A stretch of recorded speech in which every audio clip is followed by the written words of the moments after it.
ഒരു ശാന്തമായ കാട്ടിൽ എല്ലാ മൃഗങ്ങളും സന്തോഷത്തോടെ കളിച്ചും ചിരിച്ചും കൊണ്ടിരുന്നു.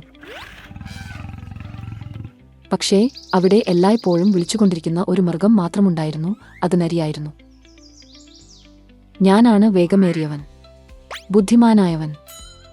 ഈ കാട്ടിൽ ഞാനാണ് മികച്ചവൻ എന്ന് നരി ദിവസവും വിളിച്ചു പറഞ്ഞിരുന്നു. പക്ഷികൾ പറന്നുപോയി. മുയലുകൾ ഭയത്തോടെ നോക്കി. അണ്ണാൻ കണ്ണുകൾ ഉരുട്ടി. കങ്കാരു അത് കണ്ടോ? അത് നിശബ്ദമായി പുഞ്ചിരിച്ചു. അത് ഒന്നും പറഞ്ഞില്ല. ഒരു ദിവസം രാവിലെ നരി മരങ്ങൾ കടന്നു ഓടി. എന്നെയൊപ്പം ആരെങ്കിലും ഓടാമോ? തീർച്ചയായും ഞാനാണ് ജയിക്കുക എന്ന് വിളിച്ചു. എല്ലാ മൃഗങ്ങളും മരങ്ങളുടെ പിന്നിൽ ഒളിച്ചു.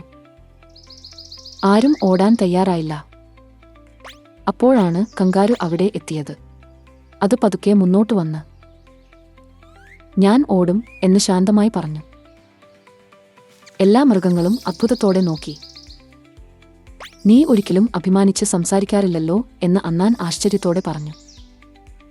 അടുത്ത ദിവസം രാവിലെ കാട് മുഴുവൻ ആവേശത്തിലായിരുന്നു. മൂങ്ങയാണ് വിധികർത്താവ്. പക്ഷികൾ മുകളിലൂടെ പറന്നു. എല്ലാവരും ഉത്സാഹത്തോടെ നോക്കി നിന്നു. ഓടൂ! നരി വേഗത്തിൽ മുന്നോട്ട് ഓടി. ഹാ, കണ്ടോ, ഞാനാണ് മികച്ചവൻ എന്ന് വിളിച്ചു. പക്ഷേ നടുവിൽ ചില പക്ഷികളെ കണ്ടു.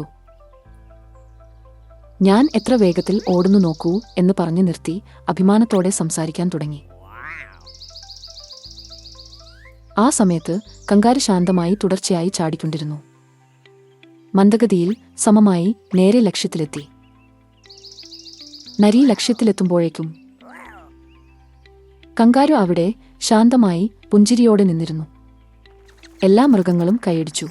നരി തല കുനിച്ചു. ഞാൻ വളരെ കൂടുതലായി സംസാരിച്ചു എന്ന് തോന്നുന്നു എന്ന് നരി ഖേദത്തോടെ പറഞ്ഞു.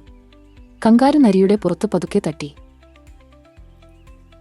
ജയിക്കാൻ അഭിമാനം ആവശ്യമില്ല എന്ന് പറഞ്ഞു.